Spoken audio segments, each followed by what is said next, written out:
yo'nalishlari bugun 4-iyul tadbirkorlar bilan uchrashuv belgilangan.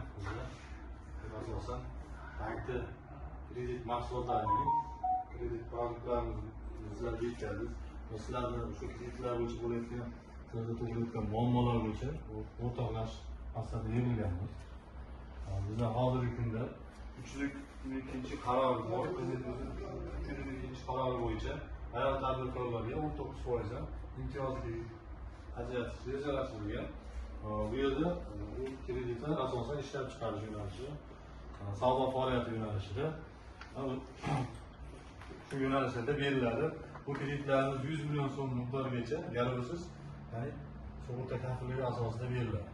100 milliondan yuqorisi 300 milliongacha ajratilgan kreditga 100 milliondan yuqori bo'lgan qismiga garov qo'yib beriladi. Bu hozirgi kunda 6 yil muddatgacha berilishi ko'zda tutilgan 2 yil imtiyozli garov. Tadbirkor ta'sischisi yoki firma rahbari erkak kishi bo'lsa 21%. Ularda imtiyoz yo'q. Bu imtiyozli davr 2 yil hisoblanadi. Bundan tashqari o'zini-o'zi band qilgan fuqarolarga ayol kishi bo'lsa 23% dan kredit beriladi miqdorigacha. Bunda plastikasi shu beriladi.